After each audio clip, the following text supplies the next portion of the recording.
When the CEO fell into a single dad's arms and couldn't let go, she was the woman Wall Street feared. He was a single father with $32 in his checking account and a 6-year-old daughter clinging to his leg. When her heel snapped on the wet pier and she tumbled straight into his arms, neither of them knew the cameras were already rolling. By Monday morning, the photo would be everywhere. By Friday, one of them would be ruined. And the man holding her, a stranger in a faded gray t-shirt, had no idea he'd just caught the most dangerous woman in the city. If you're watching this story until the end, hit that like button and drop the name of the city you're watching from in the comments. I want to see how far my story has traveled tonight. Stay with me. Because what happens next, nobody saw coming. The alarm went off at 5:47 a.m., 3 minutes before it was supposed to, and Adrian Cole was already awake. He'd been awake since 4:12. He knew because he'd looked at the cracked screen of his phone and done the math on how many hours of sleep he'd gotten. 3.5. And then done the other math. The math he tried not to do anymore, which was how many hours of sleep he'd actually gotten that week. He'd stopped counting at 19. He killed the alarm before it could wake Lily and lay there for another minute, listening to the apartment breathe around him, the radiator clanking, the upstairs neighbor's dog scratching at something, the hum of the refrigerator that had been making a weird noise for 2 weeks and that he kept telling himself he'd look at on Saturday. It was Saturday. He sat up, put his feet on the cold floor, and pressed the heels of his hands into his eyes until he saw colors. "Okay," he said, out loud, to nobody. "Okay." The bathroom light flickered when he flipped the switch. He'd replaced the bulb twice. He suspected it was the fixture. He suspected a lot of things in this apartment, and he'd gotten good at suspecting them quietly, because the alternative was calling the landlord, and the landlord was a man named Carl, who answered the phone like you'd personally killed his mother. Adrian brushed his teeth. The mirror gave him back a face he didn't entirely recognize anymore. 32, his license said. The skin under his eyes said 40. His jawline was still there, buried under a couple of days of stubble, and his shoulders were still broad from a lifetime of being the guy who carried things. The couch, the groceries, the kid, the responsibility. But there was a tiredness that had gotten into his bones, and no amount of coffee was dragging it out anymore. He spit, rinsed, and went to wake up his daughter. Lily slept the way only 6-year-olds slept, sprawled diagonally across the twin bed like she'd been dropped there from a helicopter. One arm flung over her face, the other clutching a stuffed rabbit named Mr. Biscuit, whose left ear had been restitched so many times it was now a different color than the right. Her hair was in her mouth. Her pajama top was on backwards. She looked, Adrian thought, and he thought this every single morning, and it never got old, like the single best thing he had ever done with his life. "Hey, Lily Bug," she didn't move. "Lily, beach day." One eye cracked open. Beach day. Beach day. She was vertical in 3 seconds. "I have to find my swimsuit," she announced at full volume and climbed over him to get out of bed. "Dad, Dad, Dad, I have to find my swimsuit. Where's my swimsuit?" "It's in the green drawer." "It's not in the green drawer." "It's in the green drawer, Lily." She was already rummaging. "Dad, it's not in the—" A pause. "It's in the green drawer." "Yeah," he said. "I know." He made her the good breakfast, which was the one where he cut the pancakes into uneven shapes and pretended each one was a different animal. The bear one had 2 blueberry eyes. The dolphin was really just a kidney bean. Lily accepted these interpretations with the solemn dignity of a museum curator. "What's this one?" she said, holding up a lump. "That's a manatee." "What's a manatee?" "It's like a sea cow." "Is a sea cow a real thing?" "Sea cow is a real thing. Manatee is a real thing." She chewed. "Is Mom a real thing?" Adrian at the sink went very still. It had been 4 years. 4 years, 2 months, and some number of days he had stopped counting because counting didn't do anything. Lily had been 2. She didn't have memories, not real ones, not the kind with faces and voices. What she had were photographs and the stories Adrian told her, and sometimes, increasingly lately, questions that came out of nowhere and hit like a dropped glass. He turned around. "Yeah, Bug, Mom was a real thing. But not anymore. Not in the way we can see her, but yeah, she's real. She loved you a lot." Lily considered this with a blueberry on her fork. "Okay," she said. And then, "Can I have more manatee?" He made her more manatee. The car had a check engine light that had been on for 6 months. Adrian had taken it to a guy named Vince, who'd put it up on a lift, shaken his head the way mechanics shake their heads when they're about to say a number, and said a number that was $1,700. Adrian had nodded, thanked him, and driven away with the check engine light still on. The car still ran. That was the important part. The car ran, and the beach was an hour away. And it was the first Saturday in 3 weeks he hadn't been called into work, and he had promised Lily the ocean. Dad, yeah. Are we going to see dolphins? Maybe. Are we going to see sea cows? Probably not sea cows. What if I'm the first person to see a sea cow at this beach? Then you'll be in the news, Bug. What if a sea cow talks to me? Then we'll have a long conversation about it in the car on the way home. She thought about that. Then, Dad, yeah. Can we get the ice cream that's in the cone that looks like a waffle? Yes? Even if it's before lunch. Even if it's before lunch. Dad. Yeah, Bug. I love you more than sea cows. He had to check his mirrors for a second to clear his eyes. I love you more than sea cows, too, he said. Okay. The beach, when they got there, was already half full. It was July. It was a Saturday. It was the kind of day where the sky was so blue it looked fake, and the water looked blue-green in some places and gray in others depending on the clouds, and the sand was already hot enough that Lily did a high-stepping dance from the towel to the water's edge, shrieking. Adrian sat up. The umbrella was cheap and had lost one of its ribs in a wind gust 2 summers ago, so it listed to the left like a drunk uncle. The cooler had a broken hinge that he'd fixed with duct tape. The towels were clean but faded. He spread them out, weighed the corners with flip-flops, and sat down. Lily was already in the surf up to her knees. Stay where I can see you, he called. I am. Don't go past the rope. I'm not. He lay back on his elbows, and for a moment, just a moment, he let himself have it. The sun, the wind, the sound of his kid being alive and happy 20 feet away from him, the way his chest, which had been tight for so long he'd forgotten it could feel any other way, loosened just slightly. He closed his eyes. It was, objectively, the best he'd felt in weeks. And it lasted about 4 minutes. Otip. He heard the voice before he saw her. I don't care what the board said, Marcus. I care what the contract says. Read it to me. Read it out loud. I don't care if you're in a restaurant. Go outside. The voice was low, controlled. The kind of controlled that other people mistook for calm and that Adrian, who had worked in enough offices to know, recognized immediately as the opposite of calm. It was the voice of somebody who was furious and was choosing, as a tactical decision, not to sound furious. He opened his eyes. She was walking down the pier. The pier ran along the north edge of the beach, a long wooden thing that jutted out over the rocks and ended in a little viewing platform. She was maybe 50 yards from him, moving fast, a phone pressed to her ear. And she was, Adrian thought, extremely out of place. She was wearing a silk blouse. On a beach. A silk blouse the color of bone, tucked into trousers that had a crease so sharp you could open mail with it. Her hair was pulled back in a low knot. She was wearing sunglasses that probably cost more than his car. And she was wearing heels. Actual heels. On a wooden pier. In July. She was also, he noticed, one of the most striking women he had ever seen, not pretty in the soft way, pretty in the way that made you instinctively stand up a little straighter. Late 20s, maybe. Tall. Something imperial about her, even from 50 yards. He looked away. He had a 6-year-old in the water. He was not in the business of looking at women on piers. I don't want it smoothed over, Marcus. I want it gone. Tell him if he signs that memo, I will personally. Her heel caught. Adrian would replay the next 4 seconds for weeks. He saw it happen before she did. One of the boards of the pier, the old kind, warped from sun and salt, had a lip where the wood had swelled. The point of her heel went into the gap. Her foot kept going. Her ankle turned. And then her whole body, in a terrible slow diagonal, started going over the side of the pier. The pier wasn't high. Maybe 5 feet above the sand where it met the beach.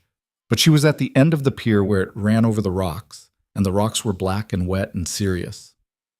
Hey! He was moving before the word was fully out. Later, he wouldn't remember crossing the sand. He'd remember the feeling of it, the hot grit, the sudden cold of the wet strip at the waterline, the jolt of his knee when he hit the pier steps, but not the crossing. What he'd remember was the woman's face as she came down, the one flash of it when her sunglasses came off in the fall, and the fact that she wasn't screaming. Somebody else would have screamed. She was making a sound in her throat that was much worse than a scream, because it was the sound of a person who had decided, in the half second she had, that she was going to try to manage this. He got under her. He didn't catch her cleanly. Nobody catches anybody cleanly. What he did was get one arm under her back and one arm under her knees, a half beat before she hit the rocks. And then his own legs gave out under the weight and the angle, and they both went down hard onto the wet sand at the edge of the rocks. Her elbow caught him across the mouth on the way down. He tasted blood immediately. "Jesus, are you? Don't touch me." "I'm not. Are you? Don't touch me. I can. Let go." He let go. She rolled off his chest and onto her hip in the sand and sat there, breathing hard, her hair coming down out of its knot, one earring gone, her blouse smeared dark where the wet sand had gotten it. Her phone was in the shallow water 2 feet away, screen down. For a second, neither of them said anything. She was looking at the water where the phone was. He was sitting up, touching his lip, looking at his hand, which had come away red. "You're bleeding," she said finally. "Yeah. That was my elbow." "Yeah. I'm sorry." "It's okay." "It's not okay." She was trying to stand up. One of her heels was still on. The other one was missing entirely. She got halfway up, put weight on her right foot, hissed, and sat back down. Don't stand on it." "I need to stand on it." "You really don't." She gave him a look. It was the first real look he'd gotten of her face, and it hit him exactly the way she'd hit him, which was harder than he'd been prepared for. Her eyes were gray, not blue-gray, gray-gray, like the water on an overcast day. There was a scrape across her cheekbone where something had caught her. And she was looking at him, Adrian realized, the way somebody looks at a variable they weren't expecting in an equation. "Who are you?" she said. It wasn't a question. It was a demand for data. "Adrian. Adrian. Cole. Adrian Cole. Adrian Cole, I need you to not touch my ankle." "I wasn't going to." "You were reaching for it." "I was going to look at it." "Are you a doctor?" "No." "Then don't look at it." He put his hand down. "Okay." She stared at him for another second. Then she laughed. It was one short, surprised laugh, and she seemed, Adrian thought, more surprised by it than he was. "I'm sorry," she said. "I'm sorry. My phone is in the ocean." "Yeah. My phone is in the ocean, and my assistant is going to—" She stopped. She closed her eyes. She took a breath. When she opened them again, the control was back. It was startling to watch. It was like watching somebody put a jacket on. "I apologize. I just fell off a pier, and I believe I split your lip, and I'm sitting in wet sand in a $4,000 blouse. I'm not at my best."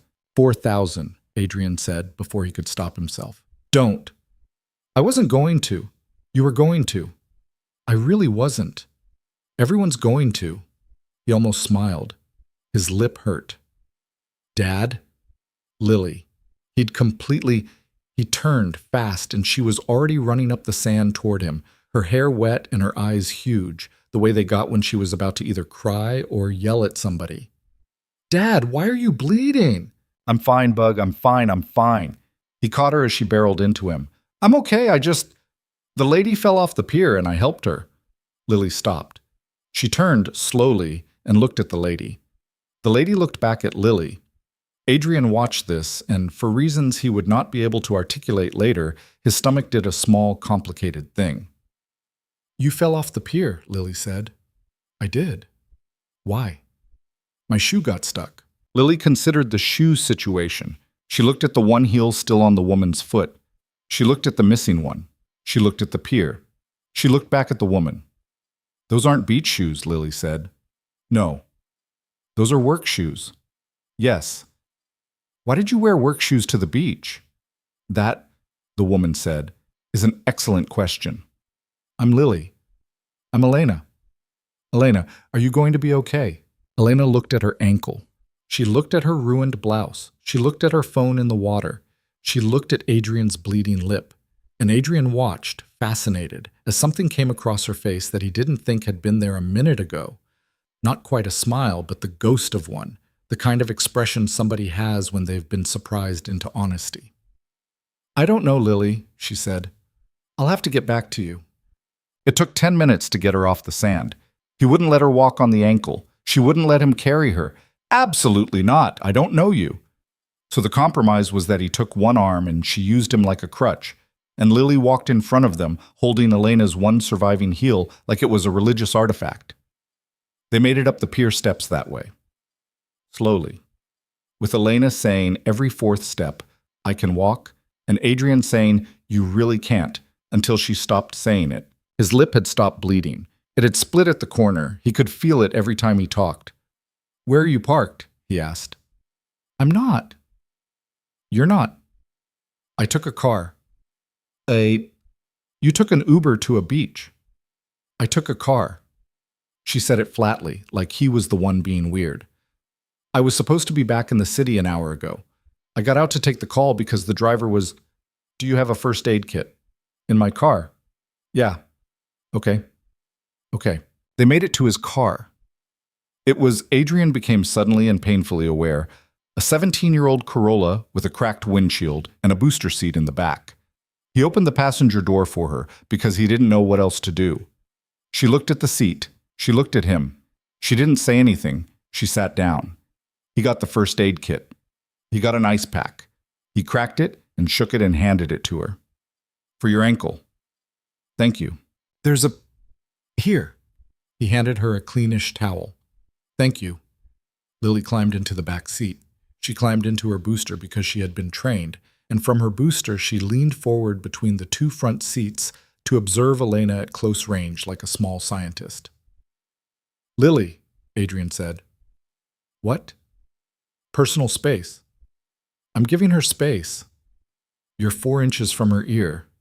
This is space. Elena, pressing the ice pack to her ankle, made a sound that might have been a laugh and might have been a gasp of pain. Adrian couldn't tell.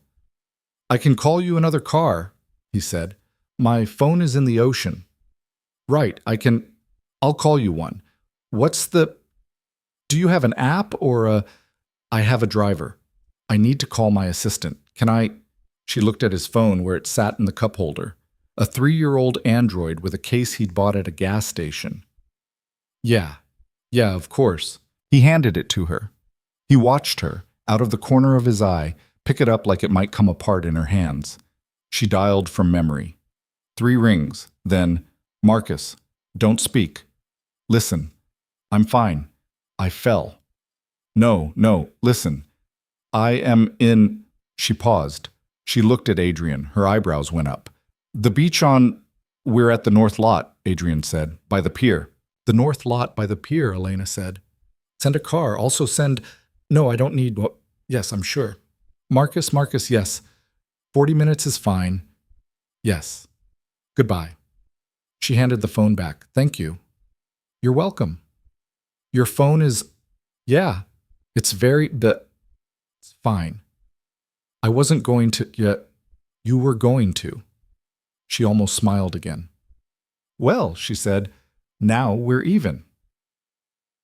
But they sat in the car for 40 minutes.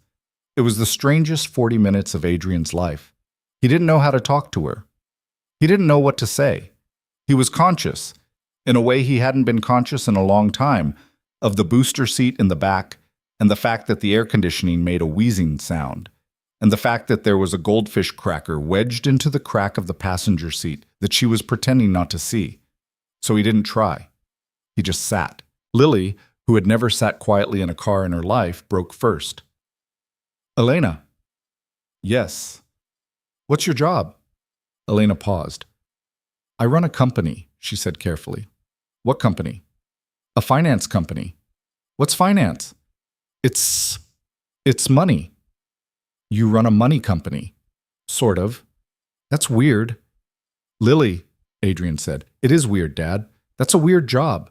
It is a weird job, Elena said, and this time she did smile, and it changed her face. Adrian looked at the steering wheel. It's a very weird job, Lily. You're right. My dad's job is he works at a building. Lily. He does. He works at a building, and he has a computer, and he comes home at 7, and sometimes he works on the computer after I go to bed, and sometimes he falls asleep on the computer, and one time I found him on the couch, and the computer was on his face. Lily. It's true. Elena had turned her head very slightly to look at him. He could feel it. He did not look back. Does he? Elena said. Yeah. I see. And he makes me dinner and he braids my hair even though he's bad at it. And he reads me 2 books but sometimes 3. And he says Mom is real, but not in the way we can see her. Adrian's hands on the steering wheel of a car that wasn't moving tightened. The car was very quiet. Lily, he said softly, go get your water bottle out of your bag, please. Why? Because I said please. She climbed back to do it. Elena didn't say anything. She was looking out the windshield. The ice pack was on her ankle. The towel was balled in her lap. Her hair was a wreck. She had sand on her cheek. She was, he realized, with a small, sharp jolt, the most human she had probably looked in months, and she was not comfortable with it. I'm sorry, she said eventually, quietly, not looking at him. For what? For whatever it was that... She stopped. She's lovely. Yeah. How long?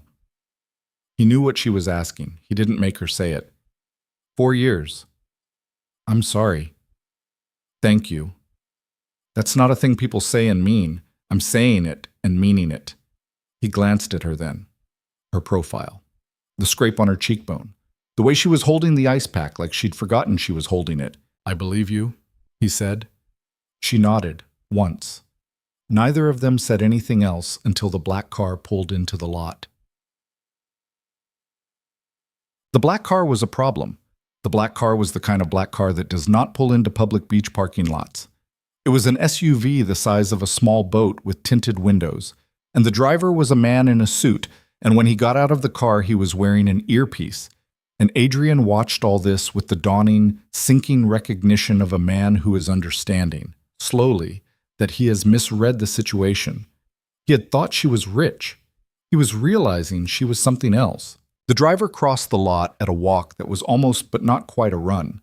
He opened the passenger door of the Corolla. He looked at Elena. He looked at Adrian. He looked at Lily in the back seat. He did not react. Ma'am, Marcus sent you. Yes, ma'am. I need the ankle looked at, but not at a hospital. Dr. Ayer is on her way to the house. Good. Ma'am, do you need... I'm fine, Graham, thank you. Give me 1 minute. Graham inclined his head and stepped back. He stood at a respectful distance with his hands folded, and Adrian had the distinct and deeply uncomfortable feeling that Graham was a person whose job sometimes involved not just driving. Elena turned in the passenger seat to face him. She held out her hand. Thank you, she said. Mr. Cole? He looked at her hand. He looked at her face. He took the hand. She had long fingers, cool from the ice pack. You're welcome. I owe you a lip. You owe me a phone, technically. I owe you a phone. A pause. Her hand was still in his. I owe you more than that. You don't... I do. She let go. She turned to the back seat. Lily. Yeah. It was very nice to meet you. You too. I hope the sea cow comes. Lily's face did a thing. It lit up. It was the look she gave people who had earned something from her that she did not give out lightly. Me too. Elena stepped out of the car with Graham's hand under her elbow. She didn't limp dramatically. She wouldn't have. She walked, in one heel, across the asphalt to the SUV, and Graham opened the door for her, and she got in without looking back. The SUV pulled away. Adrian sat in his Corolla, with his daughter in the booster seat and his split lip and his ruined Saturday, and watched it go until it turned out of the lot. Dad, yeah, Bug. Is Elena going to be our friend? He thought about that. He thought about the black SUV. He thought about the silk blouse and the voice on the phone and the way Graham had stood with his hands folded. He thought about the way she had said, "I'll have to get back to you," and the way her face had changed when she'd smiled. He thought about the fact that people like Elena Hart, and he did not, in that moment, know her last name, but he would learn it on Monday, and the knowing would ruin him for a week, did not become friends with people like Adrian Cole. "No, Bug," he said, "I don't think so." "Why?" "Because her world is a different world than ours." "That's dumb." "Yeah," he said. "Yeah, it kind of is." He started the car. The check engine light came on. He put it in reverse. "Dad." "Yeah, your lip still looks bad." "I know." "Did you catch her good, though?" He pulled out of the lot. The ocean flashed in the rearview mirror, blue and enormous and indifferent. "Yeah, Bug," he said. "I caught her good." What Adrian did not know, as he drove his daughter home with a split lip and a goldfish cracker stuck to his seat, was that 80 yards from where Elena Hart had gone off the pier, a kid with a phone had been filming his girlfriend in a bikini. The kid had caught it, all of it, the fall, the catch, the sand. The woman in the silk blouse with her hair coming down. The kid who was 19 and worked weekends at a cell phone kiosk and did not know who Elena Hart was, would upload the video Saturday night at 9:42 p.m. under the caption, "Random Dude Saves Lady on Pier." By midnight, it would have 400,000 views. By Sunday morning, someone would have tagged her. By Monday morning, it would be on every financial news site in the country, because Elena Hart was 31 years old, and Elena Hart was the youngest CEO of a Fortune 200 firm in the country. And Elena Hart had been, for 6 months, the subject of a board-level investigation that her enemies had been trying very hard to make stick. And the photograph, the one pulled from the video, the one that would run above the fold of every financial section in the city, would show Elena Hart, hair down, blouse ruined, looking up into the face of a man in a gray t-shirt whose mouth was bleeding.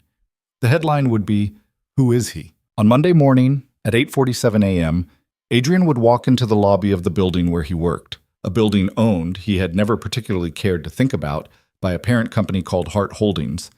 And the security guard, Ray, a man who had fist-bumped him every morning for 3 years, would look up from his desk and his face would change. "Adrian?" "Hey, Ray." "Man." "What?" "Have you seen your phone?" But that was Monday. Saturday night, Adrian Cole put his daughter to bed, read her 2 books and then 3, iced his lip with a bag of frozen peas, and fell asleep on the couch with his laptop open on his chest, the way he always did. The wind came off the ocean, miles away. It didn't take anything from him. Not yet. He woke up on the couch with the laptop screen on his face. It was 6:14 a.m. on Monday. The bag of peas, which had been a bag of peas on Saturday night and an ice pack for his lip, and then, briefly, on Sunday afternoon, a weapon in a game called Grocery Store that Lily had invented, was now a warm slack sack of mush in the sink, which Adrian discovered when he went to get water. He drank the water. He looked at the kitchen. There was a drawing on the fridge that hadn't been there Friday.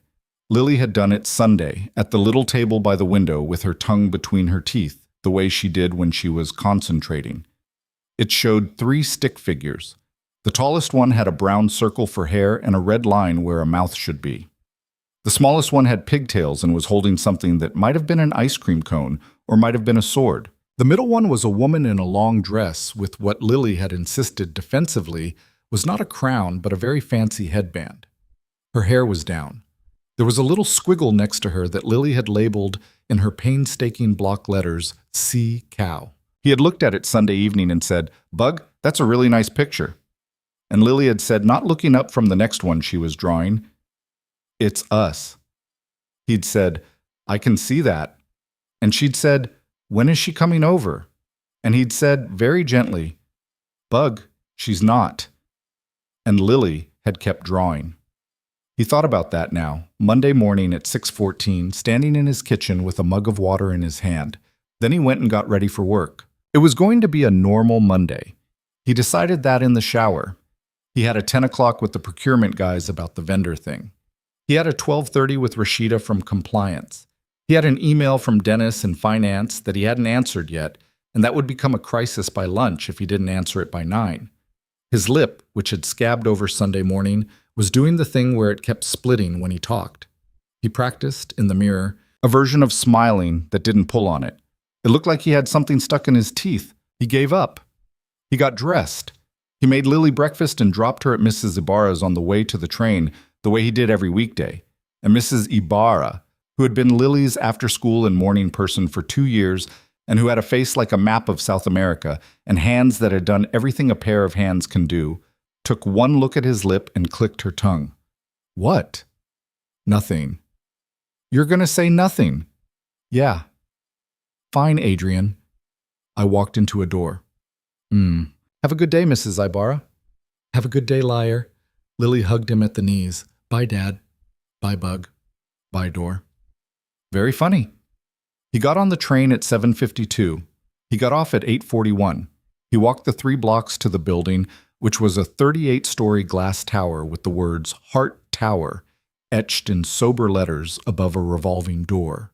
And the name had meant nothing to him for 3 years because names of buildings meant nothing to anybody except the people who owned them. On Saturday, it had still meant nothing. On Sunday, he had not looked at his phone. Adrian's phone was old, and Adrian did not use social media. And Adrian had spent Sunday taking Lily to the park and to the library and to the grocery store.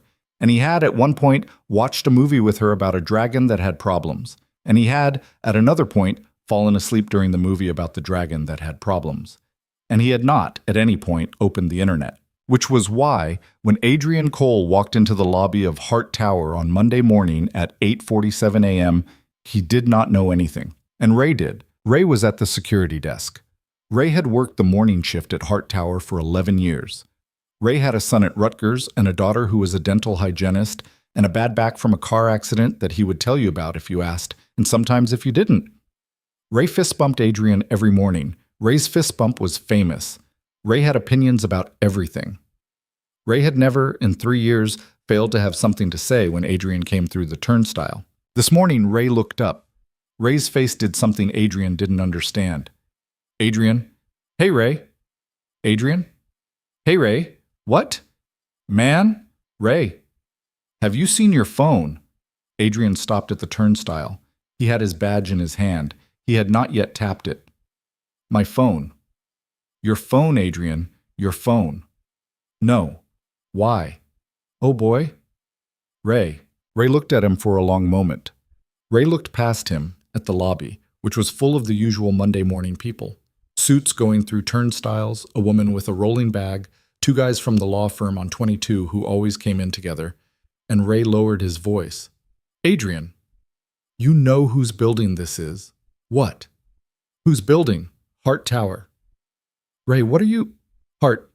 Elena Hart, chairman and CEO of Hart Holdings. You know who that is, right? Adrian's stomach did something. Ray, what's going on?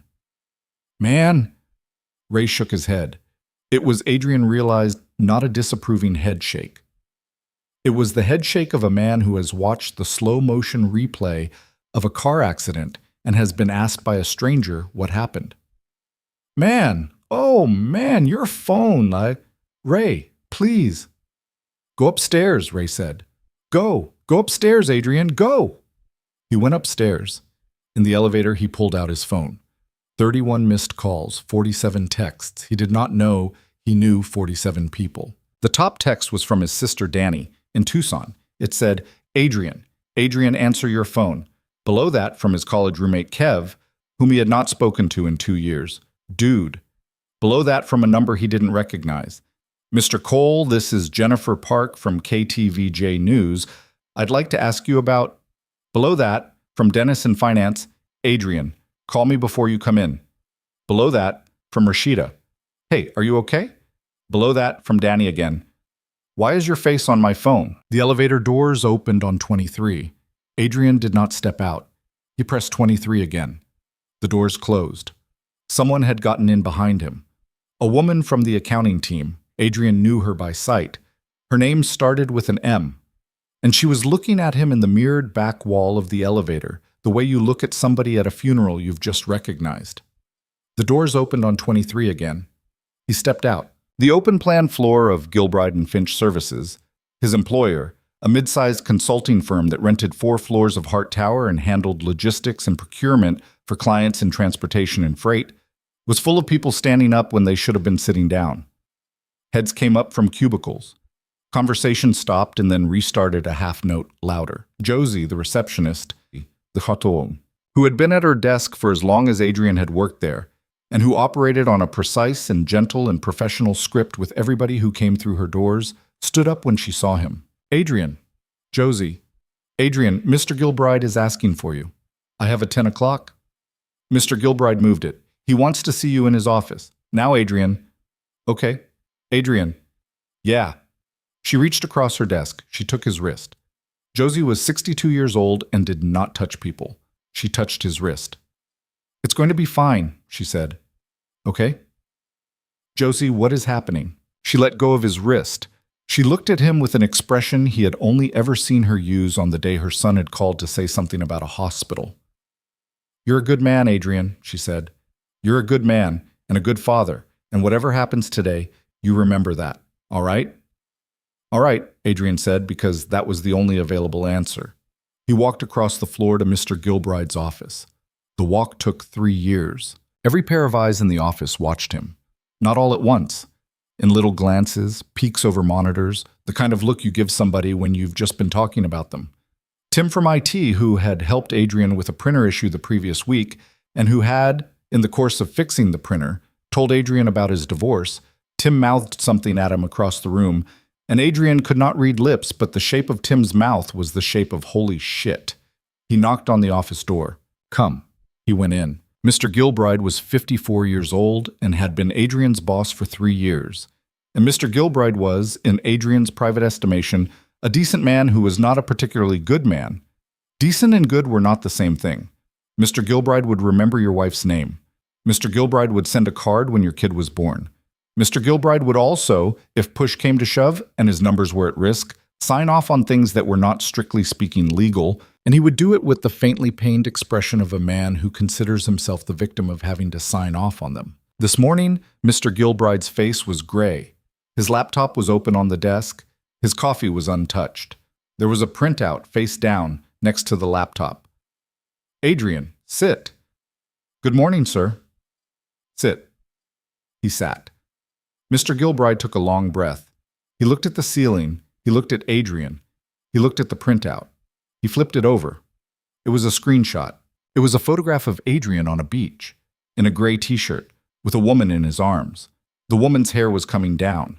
The photograph had been blown up. Somebody had put Adrian's face in a red circle.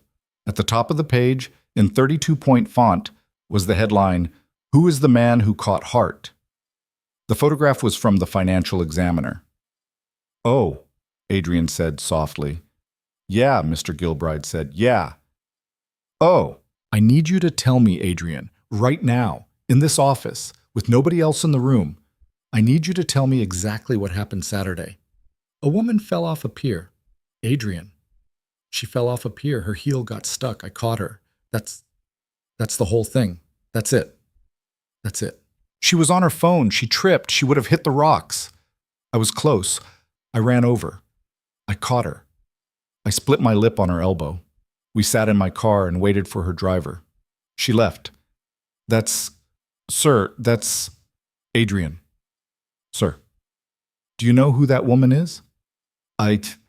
Not until this morning. I didn't know her last name. She said her first name. She said Elena. No, sir. Not until Ray downstairs just asked me if I knew whose building this was. Mr. Gilbride closed his eyes. He pressed the bridge of his nose with his thumb and forefinger. Jesus Christ, he said. And then, sorry. Sir? Adrian, look at me. Adrian looked at him. Our biggest client, our second biggest now since Cotter pulled out in May, our biggest client is Meridian Freight. You know this. Yes, sir. Meridian Freight is a subsidiary of Hart Holdings. You probably did not know this. No, sir. Hart Holdings owns this building. They own Meridian. They own 12 other things that don't matter to you. Elena Hart is the CEO of Hart Holdings. Elena Hart is 31 years old. Elena Hart is, not to put too fine a point on it, the single most important person to the revenue of this firm. Are we on the same page? Yes, sir. Elena Hart is also, Adrian, in the middle of a proxy fight. You don't know what that is. That's fine. All you need to know is that half her board wants her out. She is holding on by her fingernails, and every single person who has ever hated her is combing through every piece of footage of her that exists on Earth looking for ammunition. Do you understand? Adrian did not fully understand. He nodded anyway. The photograph of her, of the two of you, went up on Twitter at 9:42 p.m. Saturday. By Sunday morning, it was on every finance site and 3 of the morning shows. By Sunday night, some genius, he picked up the printout and shook it, had identified you. Your name, your employer, your LinkedIn, which, by the way, I looked at this morning, and Adrian, update it. It still says you're a junior analyst. You have not been a junior analyst in 4 years. Yes, sir. Adrian, yes, sir. Mr. Gilbride put the printout down. He leaned back. He looked at the ceiling again. The press wants to know if you're sleeping with her. What? That's the question, Adrian. That's the question everybody is asking right now, all over this country, on every financial news site. That is the question. They have a picture of the CEO of Hart Holdings in the arms of a man in a gray t-shirt, and the question is, who is he, and is he sleeping with her? Sir, I'm not asking you if you are. Sir, I said I'm not asking. I know you're not. I looked at the tape. You didn't know who she was. She didn't know who you were. You caught her. That's it. I believe you. That's not what we're dealing with here. Then what? What we're dealing with, Adrian, is that we have to release a statement. The firm does. Hart Holdings is going to release a statement. Her people are going to release a statement. Every party here is going to release a statement. And your statement, the one I need from you, is going to say that you are an employee of this firm. You have no personal relationship with Ms. Hart, and you acted as any person would have acted, and you have no further comment. Okay. And then, Adrian, I need you to not come in for a week. Adrian looked up. Sir, paid. Fully paid. Don't worry. I'm not. This is not disciplinary. This is, Adrian, you cannot walk through this lobby right now. There are cameras on the sidewalk. My assistant is taking calls from reporters every 40 seconds. Every employee on this floor has looked at your face for the last 2 days. You can't work. I can't have you try. Go home. Let this die down. 2 weeks. I'll call you. Okay? Okay? Adrian. Sir? Is there anything else you need to tell me? Adrian thought about Lily in the back seat. You fell off the pier. Those aren't beach shoes. Those are work shoes. He thought about Elena's voice on his phone. Marcus. Don't speak. Listen. He thought about Elena's hand, cool from the ice pack, in his. He thought about the drawing on the fridge. No, sir. Okay. Sir. What? Is she okay? Mr. Gilbride looked at him, and for the first time that morning, there was something on his face that wasn't calculation. There was something on his face that was closer to sympathy or closer to pity, which was related but not the same. She's in a war, Adrian, he said. She's been in a war for 18 months. She's in a bigger war now. Her ankle, I meant. Mr. Gilbride looked at him. Her ankle. Yes, sir. She hurt her ankle. I was just... Jesus, Adrian. Sorry. No, don't. He rubbed his face. I don't know how her ankle is. I don't know the woman. I know her people. Okay. Go home. Yes, sir. Back door. Security will take you out the loading bay. Yes, sir. Adrian. Sir. Mr. Gilbride looked at him for a long second. Thank you for not lying to me, he said. I appreciate that. I want you to know that. Yes, sir. Go. He went. Ray walked him out through the loading bay. Ray didn't say anything. At the service door, Ray turned and Ray clapped Adrian's shoulder. Not the fist bump, the shoulder, which was different. And Ray said very quietly, take care of that little girl, man. I will, Ray. Go out the alley. Turn right. Don't take the train. Take a cab. All right? All right, Ray. He went out the alley. He turned right. He didn't take the train. In the cab, he finally looked at his phone. The video had, by Monday morning at 9:16 a.m., 17 million views. He watched it in the back of the cab. It was shot from too far away, and the audio was the kid's girlfriend laughing and then screaming. What the video showed was a figure on a pier, and then the figure falling, and then another figure running very fast, faster than Adrian remembered running. And then the catch, which on film looked worse than it had felt. On film, It looked like Adrian had been hit by her. He had, in fact, been hit by her. The film had it right. His body had folded. They'd both gone down. And then, in the long, quiet moment that followed, a moment Adrian remembered as being over in a second, the film showed the woman sitting up, her hair down, looking at the man who had just caught her with an expression that, even from 60 yards away on a shaky iPhone, was not a small expression. He watched it 3 times. The third time he watched her face when she sat up and looked at him. He turned the phone off. He put it in his pocket. He looked out the window of the cab. "You okay, buddy?" the cabbie said. "Yeah." "You don't look okay." "I'm okay." "All right," the cabbie said. "I'm just saying, you don't look okay." He went home. He sat on the couch. He put his head in his hands. He stayed that way for a while. The phone buzzed in his pocket. He didn't look at it. He got up. He went to the kitchen. He stood in front of the fridge. He looked at the drawing, the 3 stick figures, the woman with the headband that was not a crown, the sea cow. He took the drawing down. He looked at it up close. Lily's handwriting, sea cow. He put the drawing back on the fridge. He got Lily from Mrs. Ibarra's at 3 o'clock, which was early for a Monday, and Mrs. Ibarra, who had clearly seen the news by now, Mrs. Ibarra, whom Adrian had not told about any of it, handed Lily over at the door without comment. "Adrian?" "Mrs. Ibarra." "I made too much empanada this weekend." "You always—" "I made too much empanada this weekend, Adrian. Take it, for the girl." "Thank you." "You are a good boy. You come talk to me if you need to talk." "Yes, Mrs. Ibarra. The world is crazy. The world is very crazy. But we eat empanada, yes?" "Yes, Mrs. Ibarra." "Go." He went. In the car, Lily said, "But, Dad, why is everybody at Mrs. Ibarra's talking about you?" "Are they?" "Mrs. Ibarra was talking to her sister on the phone, and she said your name." "What did she say?" "She said pobrecito." "Ah. What's pobrecito?" "It means, it's like poor thing." "Why did she call you poor thing?"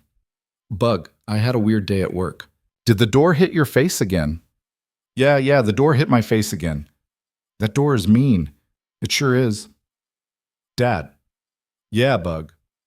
"Can Elena come over for dinner?" He almost ran the light. "Bug." "What?" "Where's that coming from?" "I was thinking about her at school." "You were?" "In the nap room. I don't nap anymore because I'm a big kid, but they make us do quiet time, and I was thinking about her. Lily, Elena she's a very busy person. She has a very big job. She's not our friend." "She's not our friend, Bug." "Then why do I keep thinking about her?" He had no answer to that. He drove. "I don't know, Bug. Maybe she's thinking about me." "Maybe." "Do you think she is?" "I don't know, Bug." "Dad?" "Yeah." "She liked me." "I know she did." "She said the sea cow thing."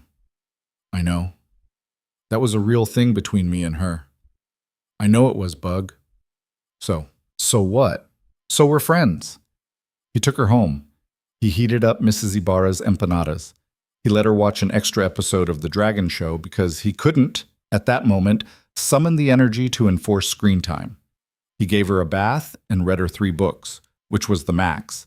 And at 8:17 p.m., Lily was asleep with her arm across Mr. Biscuit's chest, and Adrian sat on the couch in the half-dark of the living room and finally, slowly, turned his phone back on. 211 missed notifications. He deleted most of them without reading. The ones from reporters he blocked. The ones from his sister he saved to answer later. The one from Dennis in finance he answered. "I'm out for the week, boss's call, I'll catch up when I'm back." And then, at the very bottom, from a number he did not recognize, sent at 7:43 p.m. that evening, was a text that said, "Mr. Cole, this is Elena Hart. This is my personal line. When you have a moment, I would like to speak with you. No pressure as to when. E." He stared at it. He read it 4 times. He looked up at the ceiling of his apartment. The water stain, which he had been telling himself for 6 months was probably not getting bigger, had definitely gotten bigger. He looked back at the phone. He did not know how long he sat there. It felt like a long time. At some point, the apartment went from dusk to dark. At some point, the refrigerator made its bad sound. At some point, he realized he was hungry and had not eaten. He typed, "Hi." He deleted it. He typed, "Good evening, Ms. Hart." He deleted it. He typed, "I can talk now." He sent it, and then he sat and looked at the phone and hated himself for 3 minutes about the period at the end of the sentence, which now seemed curt, and then the 3 little dots appeared at the bottom of the screen, and the phone rang. He answered it on the first ring, and then panicked that he had answered it on the first ring. "Hello? Mr. Cole?" "Yes." "This is Elena Hart." "Yes, hi. Hello? Is now still a good time?" "Yes." "Are you alone?" "My daughter's asleep. I'm in the living room." "Okay." A pause. A long pause. He could hear her breathing. He could hear something else. A soft click, like a door closing, on her end. "Mr. Cole? Adrian?" "Yes?" "I owe you an apology." "You don't." "I do." "Ms. Hart." "Elena." "Elena. Elena, you don't. This wasn't your fault. You didn't put that kid on the beach with a phone. You didn't. I put myself on the pier in the wrong shoes. That's not in the wrong shoes, on the phone, in a silk blouse that is not a beach blouse, not paying attention to my surroundings. And then I fell on a man who was trying to have a Saturday with his daughter, and I split his lip, and I bled on his car, and now his name is on the internet. So yes, Mr. Cole, I owe you an apology. Adrian. "Adrian, I owe you an apology."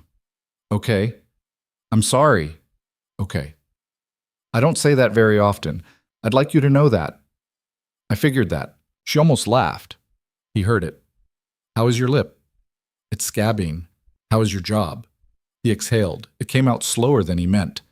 "I'm on leave." "I know." "Yeah, I figured you would know. Your firm is a vendor.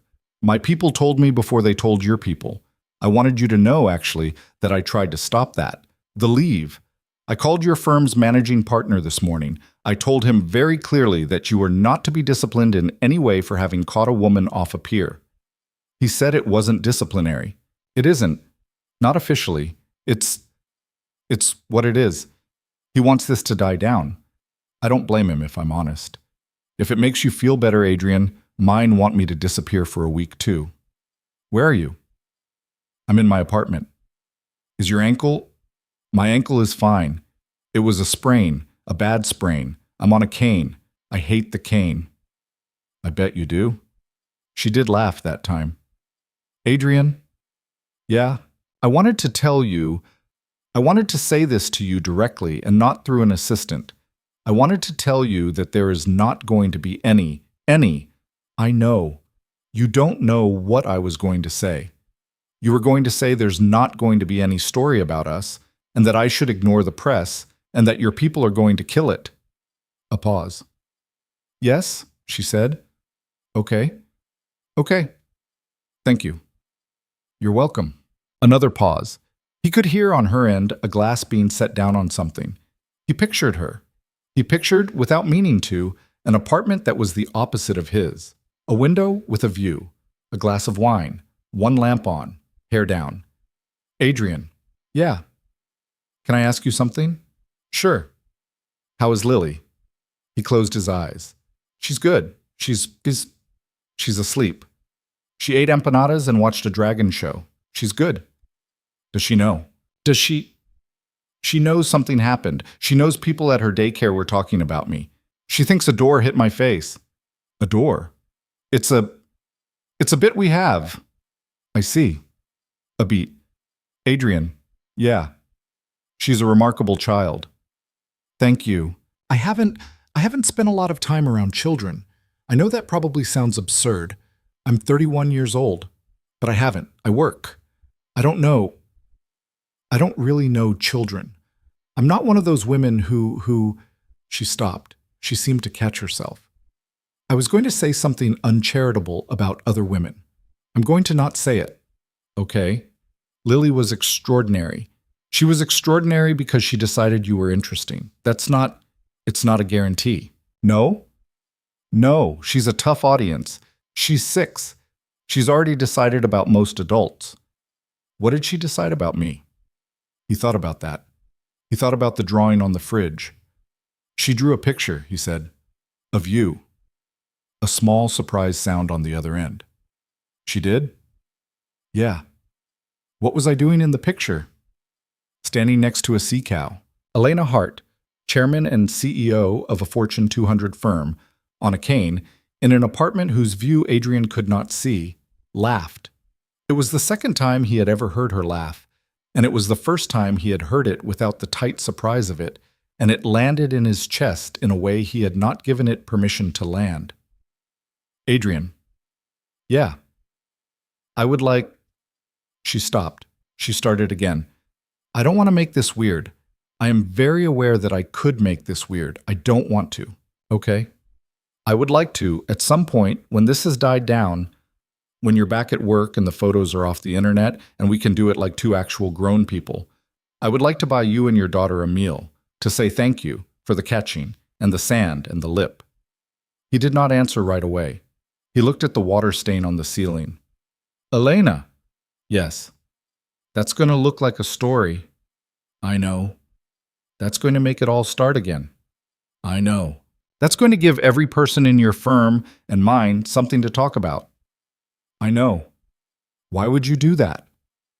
Silence on her end. For a long moment, long enough that he thought she'd hung up, and then he heard her breathing, and then he heard her set the glass down again. Because she drew a picture, Elena Hart said, finally. Her voice was different, quieter. And I haven't had anybody draw a picture of me in a long time, Adrian. And because I fell off a pier in front of a stranger and he didn't let me hit the rocks. And because I have been, for a very long time, not the kind of person somebody draws a picture of. And it seems to me that it would be... She stopped. It would be a mistake to not have dinner with the people who... She stopped again. I'm making a hash of this. I'm sorry, I don't talk like this. I'm sorry. Elena. I'm going to let you go. Elena. I shouldn't have called this late. I'm sorry. Elena. Hey. What? Yes. Yes, what? Yes. Dinner. When this dies down, me and Lily will come. A pause. Yes? Yes. Really? Yes. Okay. Okay. Good night, Adrian. Good night, Elena. She hung up. He sat on the couch in the dark, phone in his hand. After a minute, he got up. He went to the kitchen. He stood in front of the fridge. He looked at the drawing again, the 3 stick figures, the woman with the not a crown. He touched the corner of the paper, the soft bend where Lily's hand had pressed too hard with the marker. He took a breath. He turned off the light. He went down the hall, past Lily's half-open door, past the bathroom with the flickering bulb, to his own room, and he lay down on top of the blanket in his work clothes, and he stared at the ceiling for a long time. And he did not sleep for a long time, and he did not know, lying there, that 3 miles across the city, in an apartment whose windows looked out over the park, Elena Hart was also not sleeping, also staring at her ceiling, also holding her phone on her chest with her thumb resting lightly, absently, on the screen, where a text thread with a new contact, one she had typed in herself, carefully, with 2 fingers, because she had not trusted her assistant with it, sat open, and the most recent message in the thread was a period and a single word, and the word was his. The week went by, and it didn't go by. It was the longest week of Adrian's life, and also, somehow, the shortest. Time did a thing where whole afternoons would collapse into a single chore, laundry, or the walk to the bodega, or sitting at the little table with Lily while she worked on her letters. And then an hour of lying on the couch at night would last until the sky turned gray outside the window. He didn't go near this building. He didn't look at his email. He kept his phone on silent, face down on the counter, and he picked it up, on average, 11 times a day to look at exactly one thread. The thread was short. On Tuesday, she had texted, "How is the lip?" He had written, "Healing, how is the ankle?" She had written, "Worse than I told you, I lied. It's a hairline fracture. Don't tell anyone. I don't want it in the press." He had written, "I'm not going to tell the press, Elena." She had written, "I know. That was a joke. I'm bad at jokes over text." He had written, "Me too." On Wednesday at 11:04 p.m., she had texted, "Are you up?" He had been up. He had been sitting on the couch in a t-shirt with his laptop open to a show he wasn't watching. Yes. I am trying to draft something and I am failing. Can I ask you a work question? It's not about your work. It's about mine. Sure. If you had to choose between two things, and one of them was right and one of them was easier, and you knew, really knew, that the right one would cost you everything, would you still pick it? He had looked at his phone for a long time. Is it the kind of thing where you can live with yourself if you pick the easier one? No. Then you know what you're doing. Yes. Are you okay? No. Do you want to talk about it? Not over text. Call me. She had not called him. Not that night. He had watched the phone for a long time, and then he had gone to bed. On Thursday, she had texted at 6:47 a.m. I am sorry about last night. I was being dramatic. I am not a dramatic person, generally. He had written, you had a bad night. It's okay. She had written, how is Lily? He had written, she is trying to teach Mrs. Ibarra's cat to read. She had written, how is that going? He had written, for the cat or for Lily? She had written, both. He had written, the cat is unmoved. Lily is undeterred. She had written back an emoji, a single one, and Adrian had stared at that emoji for longer than he was proud of, because it was a small, dumb, human thing, and it did not go with any of the pictures he had of her in his head, and it went, he suspected, perfectly with the woman in the passenger seat of his Corolla with sand on her cheek. That was the thread. 6 short exchanges over 5 days. He read it, on average, 11 times a day. On Sunday night, a week after the catch, after Lily was asleep and the dragon show was off and the apartment had that specific quiet that his apartment only ever had between 10 p.m. and midnight, he got a different text. It was from Mr. Gilbride. Come in Monday. 9 a.m. My office. That was it. No context. No warmth. No, how are you? Adrian looked at the timestamp, 10:47 p.m. on a Sunday, and something in his chest turned over. He wrote back, yes, sir. He did not sleep much. Monday morning, he put on the better of his 2 suits. He'd bought it 3 years ago.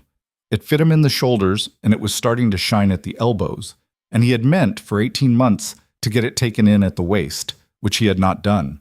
He tied his tie twice because he got the length wrong the first time. He looked at himself in the bathroom mirror and saw a man who had not slept in a week and who had, he realized, lost weight. He made Lily breakfast.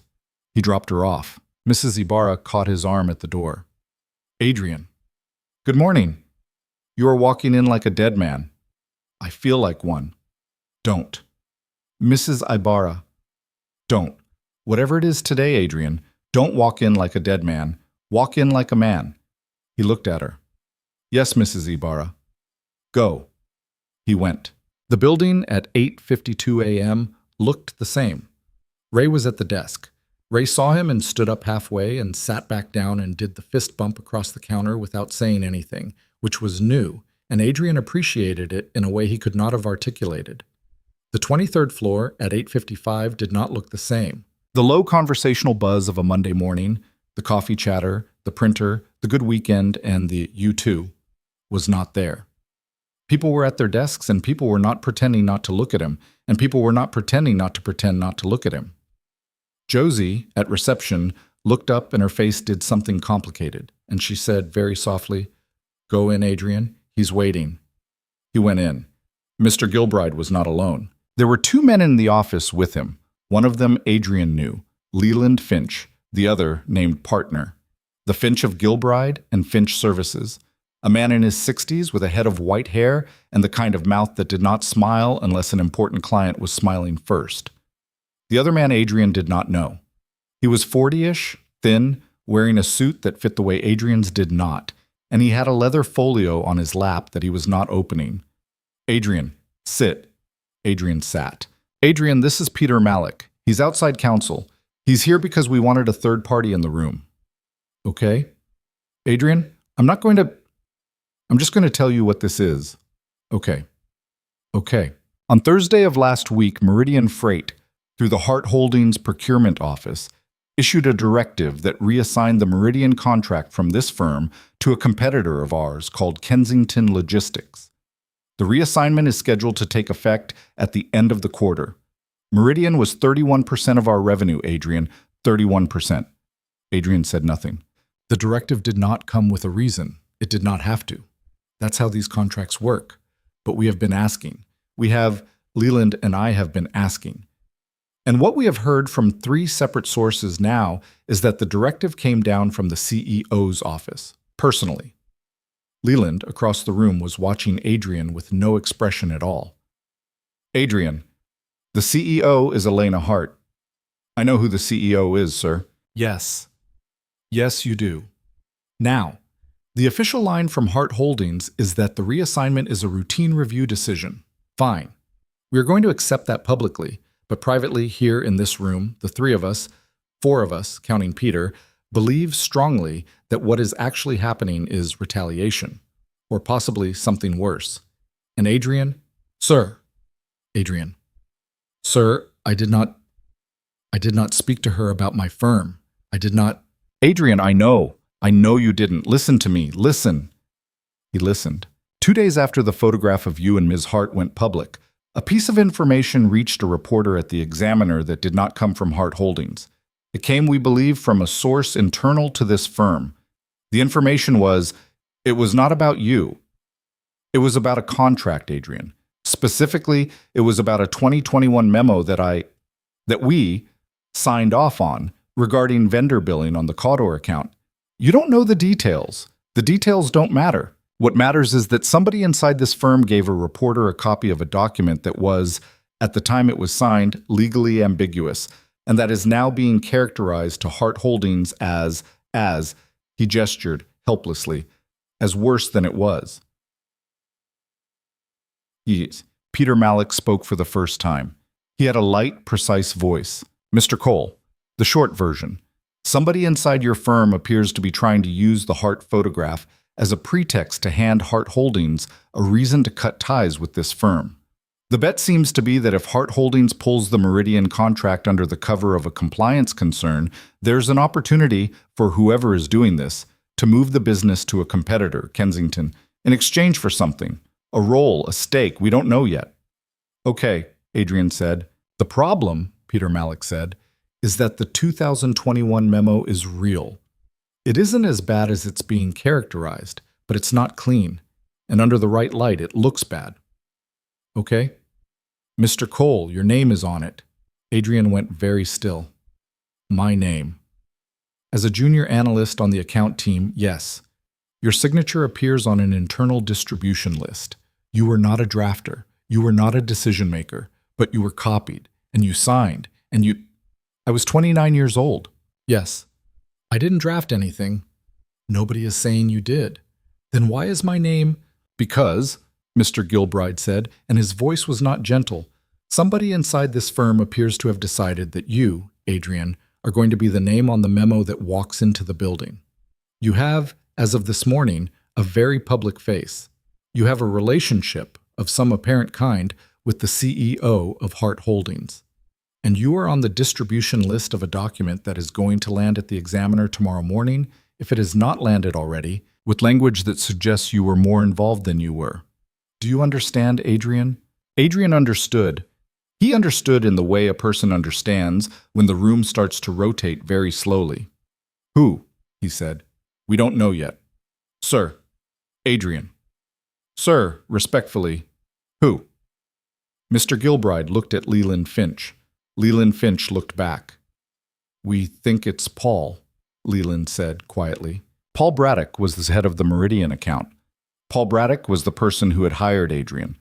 Paul Braddock had given Adrian a cigar the week Lily was born and had, 3 years ago, gone to bat for Adrian with HR when Adrian had needed to drop to 4 days a week for 6 weeks, and had called him, Paul had, a straight shooter in front of the entire team, and Adrian had, for 3 years, thought that Paul Braddock was the reason this firm had been okay to him. Paul, Adrian said. Adrian? Paul. Adrian, we don't know for sure. We are in the process of establishing. Paul signed that memo with me. Yes, he did. Paul drafted that memo. It is our current belief, yes. And now I'm going to be the face of it. That, Peter Malik said very carefully, is what we are here to prevent.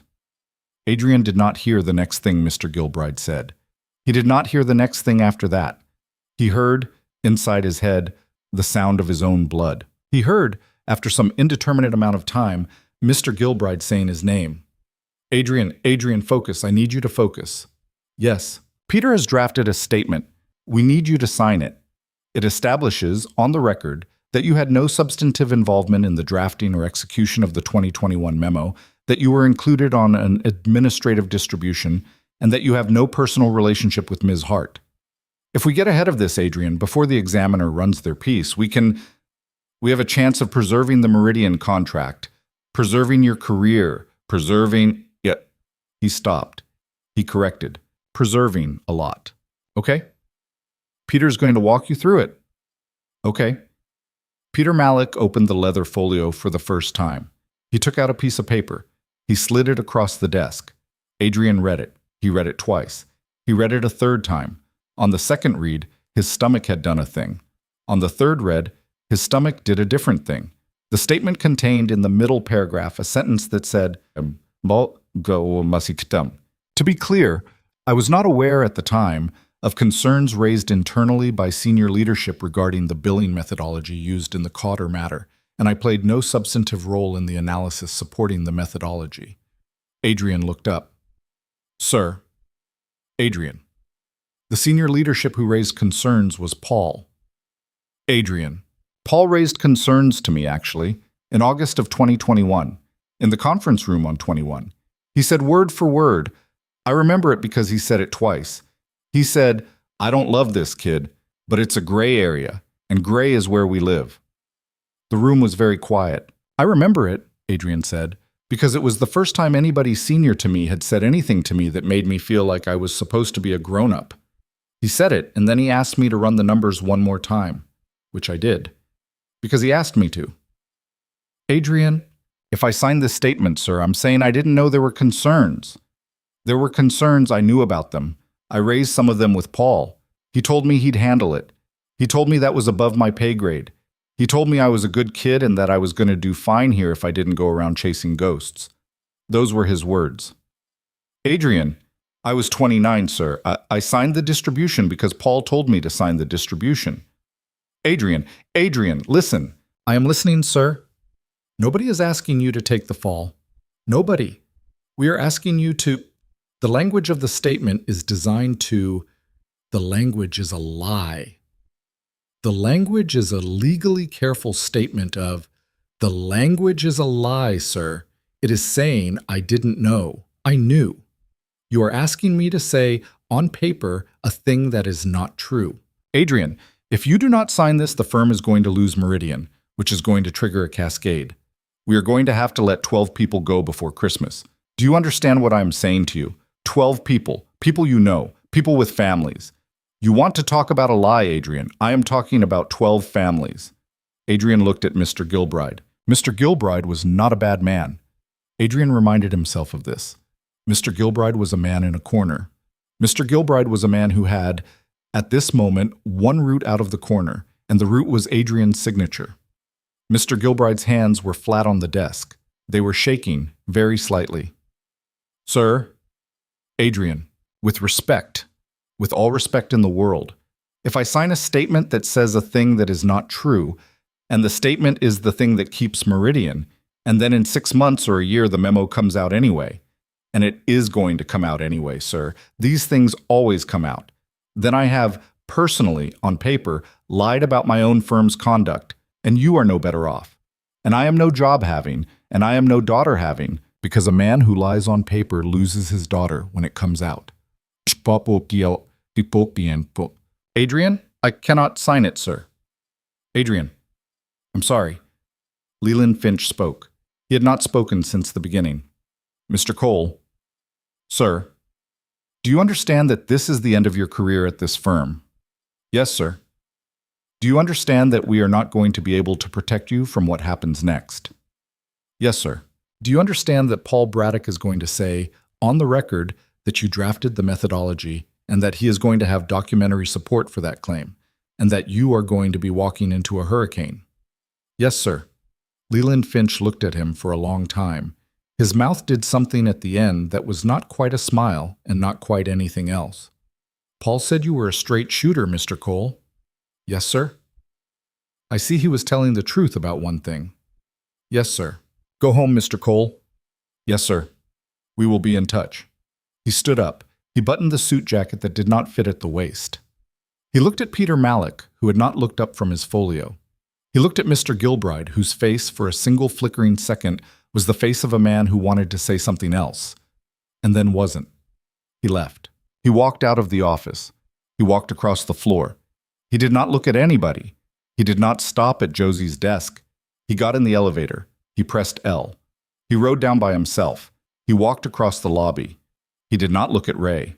Ray, at the desk, saw his face and did not say anything either. He pushed through the revolving door and onto the sidewalk. He stood there for a second in the wind. He did not know where to go. He started walking. He got 5 blocks before the phone in his pocket rang. He pulled it out. He looked at the screen. Elena. He almost did not answer. He answered. Hi. Adrian. Hi. Where are you? I'm walking. Where? I don't know. Downtown. I'm on 52nd, near the park. Stay there. I'm going to send a car. Elena. Adrian. Listen to me. I need you to stay there. I'm sending a car. Do you want to come here or do you want me to come to you? Elena. How do you... Leland Finch called me 20 minutes ago. What? Leland Finch called me 20 minutes ago, Adrian, and he told me what he and Gilbride were about to do to you. And he told me that he thought you were about to refuse to do it. And he told me that if you refused, you were going to get run over. And he asked me if there was anything I could do. Leland called you. Leland called me. Apparently Leland is not entirely the man his partner thinks he is. Adrian. The car. Where are you? I'm on 52nd and 8th. Stand on the corner. Don't move. The car is black. The plate ends in 773. Do not get into any other car, Adrian. Do you hear me? Yes. I will see you in 40 minutes. Okay. Adrian. Yeah. A pause. Did you refuse? Yes. Okay. Elena. I'll see you in 40 minutes, Adrian. The line went dead.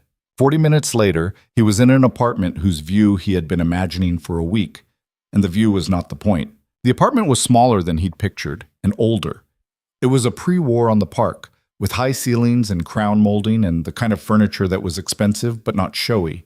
Everything low and soft, in tones of oatmeal and slate, and a dark blue-green that he would later learn was the color of her eyes in certain light. There were books everywhere, stacked on the floor by the couch, in a long row on the window ledge, on the coffee table, under a mug that had a chip in the rim. There was one lamp on. Elena was on the couch. She was in jeans and a gray t-shirt, his first time seeing her in anything that wasn't a uniform, and her hair was down for the second time in his life, and there was a cane leaning against the arm of the couch that she glared at briefly when she saw him look at it. Sit down, Adrian. He sat down. There was a glass of water on the coffee table that she had clearly poured for him before he'd arrived. Tell me, she said. He told her. He told her everything. The memo, Paul, the statement, the sentence in the middle paragraph, the 12 families, the last thing Leland had said to him.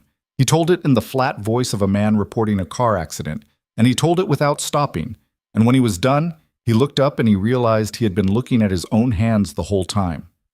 Elena was not looking at him. She was looking at the window. Adrian? Yeah. You understand what's about to happen to you? Yes. The Examiner will run the piece tomorrow morning. By tomorrow evening, every business site in the country will have your photograph next to the word fraud. Tomorrow night, 3 different shows will do a segment on you. By Wednesday, a reporter will be on your street. By Thursday, your daughter will ask you what the reporter is doing on the street. I know. Your firm will put out a statement. The statement will not be on your side. Gilbride will tell the press, carefully, with a lot of qualifiers, that you are the subject of an internal review. Paul Braddock will, within 48 hours, give an anonymous quote to a different reporter, and the quote will be, "He was a kid. We trusted him. We didn't realize he was operating outside his lane." I know. By Friday, Adrian, you will not have a career. I know. She looked at him. Why didn't you sign it? He did not answer right away. He thought about how to answer. Because my daughter knows I had a bad day at work last Monday. What? My daughter, Lily. She knows something bad happened to me last Monday. I told her a door hit my face. She believes me because she's 6. But she's going to be 7, and she's going to be 8, and she's going to be 25. And at some point she is going to find the internet, and she is going to type my name. And whatever she finds, when she types it, I don't know what it's going to be.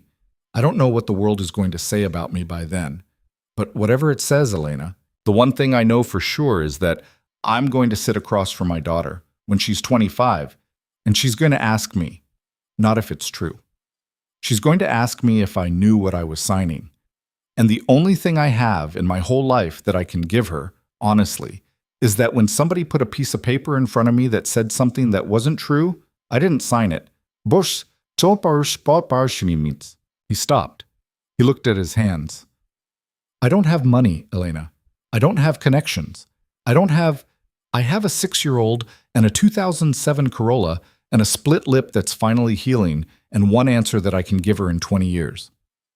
That's it. That's the whole list. I can't trade the answer. I can't trade it for Meridian. I can't trade it for my job. I can't. His voice did something. He stopped. He swallowed. I can't. The apartment was very quiet. Elena was looking at him. She was looking at him the way she had looked at him on the beach, the first time, when she had sat up in the sand with her hair down and her sunglasses gone. The same look. The one that said he was a variable she had not expected to find in the equation. Adrian? Yeah. Come here. What? Come here. Just here, next to me. He moved, slowly, from the chair to the other end of the couch. He was aware of his own weight on the cushion. He was aware of the smell of the apartment, lemon and soap, and something that might have been her hair. He was aware of the space between them, which was not very much. She set down her water glass. Adrian, I'm going to tell you something, and I'm going to tell you because you told me what you just told me, and because you told me that with nobody else in the room. Is that fair? Yeah. The proxy fight I'm in. You know I'm in a proxy fight. I know something. My board has been trying to push me out for 18 months. The reason they want to push me out, the official reason, is a performance concern in the second quarter of last year. The real reason is that I have refused for 4 years to sign off on a structure that lets 2 of my board members move a substantial amount of money through a subsidiary in a way that is not illegal, per se, but is, to borrow a phrase, a gray area. Okay. The board meeting is Friday. This Friday. 4 days. They have votes that I thought they didn't have. They have been flipping people for weeks. I came in this morning believing I was going to lose the vote. I'm going to get fired, Adrian, this Friday. It's been all but decided. Elena, wait, listen. Okay. The leak to the examiner about your memo, the thing that is about to come down on you, that is not, Adrian, a coincidence. Someone at your firm is talking to someone on my board. There is a version of the next 72 hours where your memo becomes the reason I get to renegotiate the Meridian contract, which becomes the reason I get to push a restructuring through before the Friday vote, which becomes the reason I survive. He stared at her. Wait. Yes. I'm telling you that if you had signed that statement, Adrian, the document my board would have ended up with, the document that would have arrived on their desks Thursday night, would have, in passing, contained your sentence. The one Gilbride wrote. The one about not knowing. And it would have been enough, Adrian. Combined with some other things. It would have been the thing that let me keep my job. You're telling me... I'm telling you that by not signing it, Adrian, you probably cost me the vote. He could not speak for a second. Elena. Yeah. I didn't know that. I know you didn't. I had no idea. I know, Adrian. Did Leland know? Leland knew some of it, probably not all of it. Elena, Adrian. Tell me what to do. Tell me what I can go back. I can call Gilbride. No. Elena, if I No, Adrian. No, you are not going to do that. Listen to me. Look at me. Look at me. He looked at her. If you go back and sign it, she said, I don't want you to keep the job. What? If you go back and sign it, if you trade the thing you just told me about your daughter for me, then the person I fought this whole war to remain is not the person I get to be on the other side of it. Do you hear me? Elena, I have been Adrian for 4 years, the person who does not sign the gray area thing. I have been beaten bloody for 4 years for being that person. I have given up, in 4 years, almost every friend I had at the start of those 4 years. I am sitting in an apartment with one lamp on a Monday morning, with a broken ankle, because I am that person. And if I let you sign a lie to save me, then I was never that person. I was just a person who had not yet met her price. Elena. So what? So we are going to lose on Friday, both of us, together, is what I am telling you. He looked at her. Her hair was down. There was a small scar on her cheekbone where the pier had caught her. She was, he realized, with a clarity that had the quality of looking up and seeing a thing that had been there the whole time, not a woman far above his world. She was a woman in a pre-war apartment with books on the floor who was about to lose a fight with people who were not half the person she was. And she had known, when she called him from 52nd Street, that she was going to say the thing she had just said. Okay, I said. Okay, Elena. Adrian. Yeah. I'm going to do one thing on Friday at the board meeting. What? I'm going to tell them, not in those words, obviously. I'm going to tell them that the way this leak came to me is how I know which of them is working with your firm's bad actor. I'm going to name the name. I'm going to show the documents.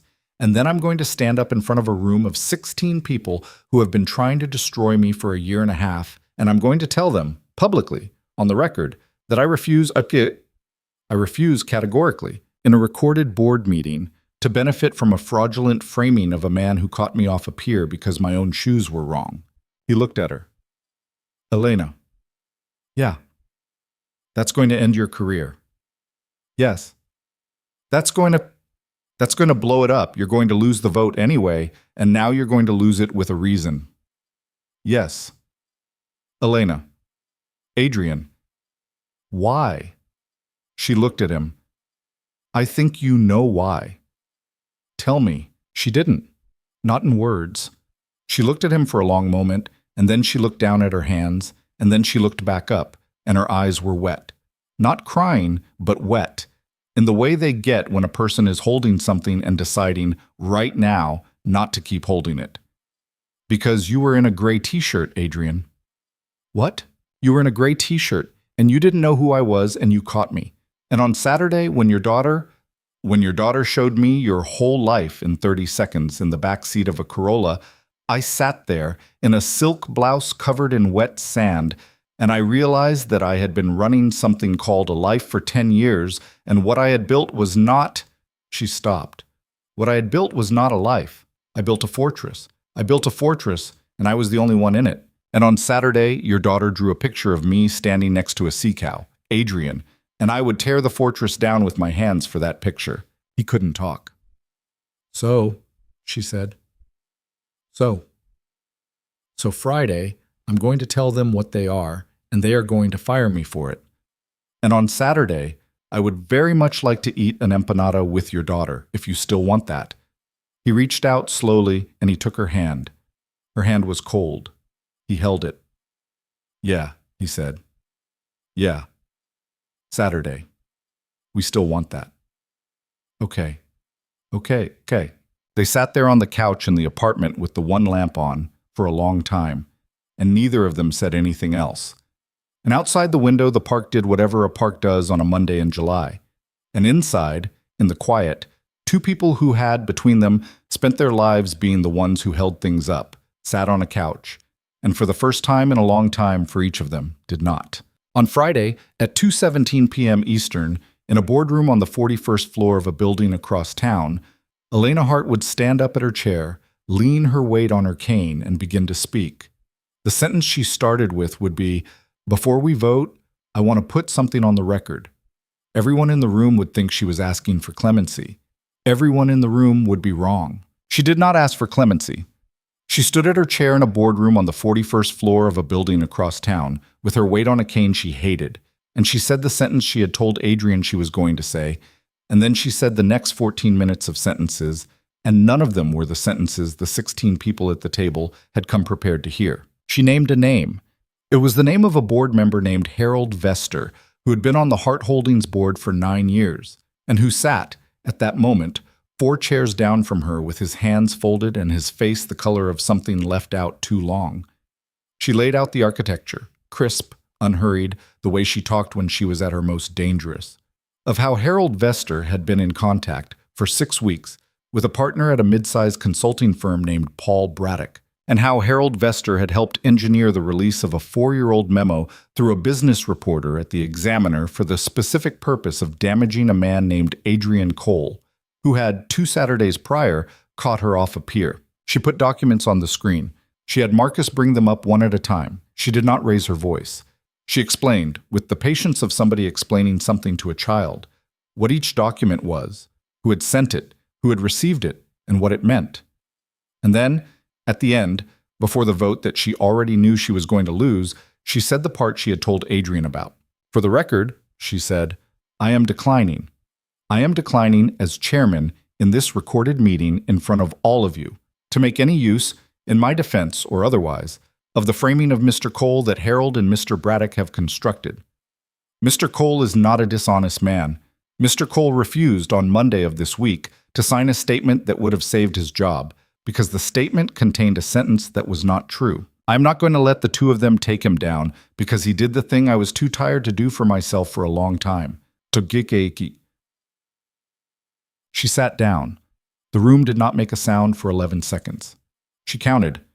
Then they voted. She lost by 2 votes. Not the margin she had expected. Leland Finch had clearly, quietly, been busy. But enough. She was out as CEO, effective immediately. Harold Vester was out of the board, effective immediately, with a written referral to outside counsel pending. The room was full of men looking at their water glasses. She walked out of this boardroom at 3:04 p.m. on her own feet, on her own cane, without looking at anyone. And she did not cry in the elevator, and she did not cry in the car, and she did not cry until she was back in her apartment with the one lamp on, and she sat down on the couch and she cried in the wordless, teeth-clenched way of a person who has been holding a thing for 11 years and has finally put it down. Her phone on the coffee table buzzed. She looked at it. How did it go? It was Adrian. She typed, I lost. 3 dots. Then, you okay? She looked at the question for a long time. She typed several answers. She deleted them. She typed, come over, please. He came over. He brought Lily. He had not, he would tell her later, planned to bring Lily. He had asked Mrs. Ibarra if she could stay late, and Mrs. Ibarra had looked at him with the flat directness that was her chief quality and had said, Adrian, the girl is 6. She has not stopped asking about that woman for 10 days. If you go to see her today and you do not take the girl with you, I am going to be very disappointed in your judgment. So he brought Lily. Lily had been briefed in the car on the basics. Elena had a broken foot. Elena had had a bad day. Elena was a grown-up who sometimes had bad days. Elena's apartment had rules, say, no jumping, no yelling, please use inside voice, and Lily had received all of this the way she received anything that she judged to be a distraction from the main event, which was that she was finally, after 11 days of petitioning, going to see Elena again. She was carrying the drawing. She had rolled it up in the car without being asked, and had held it in her lap with both hands, the way another child might hold a kitten. She was wearing her best dress, which was a denim jumper with a sunflower on the pocket, and she had done her own hair, which was a disaster, and which Adrian had not corrected because he had not had the heart. Elena opened the door on the cane. She had changed out of the suit. She was in the gray t-shirt and jeans again, and her hair was down, and her eyes were pink at the edges in a way that only somebody who had been looking for it would have seen. Lily looked up at her, unrolling the drawing as she looked. Your foot is still broken, Lily observed. It is. My dad said you had a bad day. I did. I brought you this. She held up the drawing. Elena took it. She held it with both hands. She looked at it. Adrian watched her look at it, and he watched her face, and he watched the way her mouth went in at the corners, in the particular way of a person who has spent 12 hours not crying and is now being asked to hold a thing she cannot hold. She knelt, carefully, on the good leg, so that she was at Lily's height. Lily. Yeah. This is the best picture anyone has given me in a very long time. I didn't know what the sea cow was supposed to really look like. I think you got it exactly right. My dad said sea cows are called manatees. They are. I'm going to call them sea cows anyway. I think you should. Lily, who had been standing there with her hands behind her back like a small diplomat, suddenly closed the distance and put her arms around Elena's neck. Elena, on her one good knee, on her cane, in her own doorway, held the 6-year-old carefully with both arms, as if she did not entirely trust her body to do it right, and she closed her eyes. Adrian stood in the hallway with a paper bag from a bakery on his corner and looked at the ceiling of the hallway because his eyes were doing a thing he could not do anything about. Okay, Elena said into Lily's hair. Okay. Okay. Why are you crying? I'm not. I can hear you. I'm a little bit. That's okay. Thank you. Grown-ups cry sometimes. They do. My dad cries sometimes. Lily, Adrian said. He does, Dad. Okay. In the bathroom with the fan on. Okay, Lily. I hear you anyway. Elena was laughing now, into Lily's hair, a wet little laugh that was half a laugh and half a thing that was not a laugh. And she looked up at Adrian over Lily's shoulder, and Adrian looked back, and neither of them could find any language for the look that passed between them, so they stopped trying. Come in, Elena said. Both of you, come in. I have nothing to eat. I have water. I have crackers. I have the worst cupboard in Manhattan. I'm sorry. We brought bread, Adrian said, lifting the bag. And Mrs. Ibarra sent empanadas. Who's Mrs. Ibarra? She's my friend, Lily said with authority. She says, pobrecito. Ah. They ate empanadas at the low coffee table in the living room. Elena did not at first sit on the floor. She tried to sit on the couch while Adrian and Lily sat on the floor. And Lily, with the dignity of a person correcting a small injustice, said, Elena, it's a picnic. Picnics are on the floor. I have a broken foot, Lily. Oh. I think I need to sit on the couch for this one. Lily considered this. Lily got up. Lily climbed onto the couch next to Elena. Lily patted the couch on her other side. Adrian, after a second, got up from the floor and sat on Lily's other side. Lily, at 6, seated her father and Elena like a hostess, with her between them, holding half an empanada, and the three of them ate on the couch in an apartment that, for the first time in the 11 years Elena had lived there, had 3 people in it on a Friday afternoon. Lily ate 2 empanadas and then climbed onto Elena's lap, carefully avoiding the bad foot, and fell asleep in 14 minutes, the way 6-year-olds do when the emotional weather of the day has been too much. She slept with her cheek against Elena's shoulder and one hand curled into the hem of Elena's t-shirt. Elena sat very still. Is this okay? She whispered. It's fine. I don't... Is my arm going to... She's fine. She'll sleep through a fire drill. Okay. Is your ankle okay? It's fine. It's not fine. It's fine, Adrian. Elena. It's fine. Okay? They sat like that for a while, with Lily asleep between them and the afternoon light going orange in the big window. And after a long time, Elena said very quietly, I don't know what to do next. What do you mean? I mean, I walked out of that building today and I don't have a job. I don't have the thing I have done for 11 years. I'm done doing. I don't know what I... She stopped. She looked down at the top of Lily's head. I don't even know what I like. You like books. I like books. You like that glass with the chip in it. I like that glass. You like this kid. A pause. Yeah, Elena said. Yeah, I like this kid. Elena. Yeah. You're going to be okay. Don't. What? Don't say things that are not... Elena. What? You're going to be okay. That's not a... I'm not being nice. I don't have the... I'm too tired to be nice. You're going to be okay. You are 31. You have, whatever happens, more money than any one person should. probably legally have. You have a mind that scares people who should be scared. You have a broken foot and a drawing on your coffee table and a kid asleep on your shoulder. You're going to be okay. You just have to do the boring part.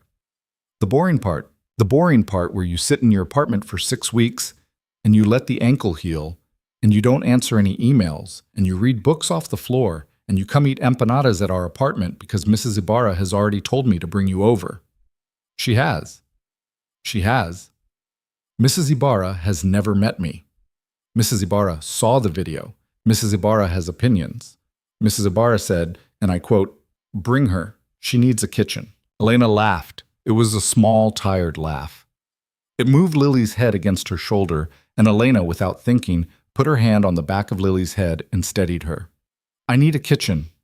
"Apparently." "I can't cook, Adrian." "That's not the point of Mrs. Ibarra's kitchen."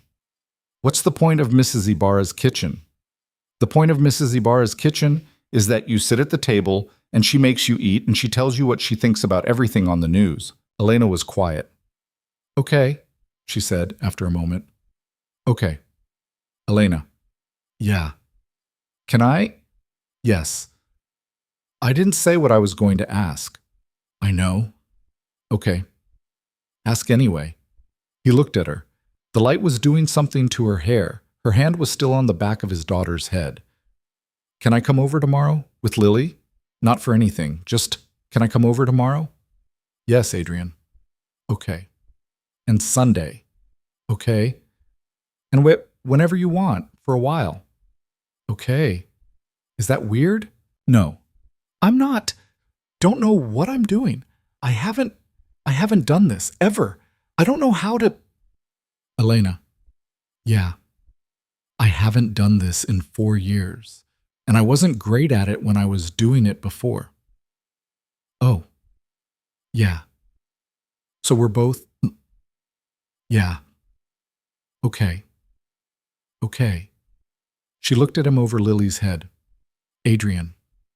Yeah.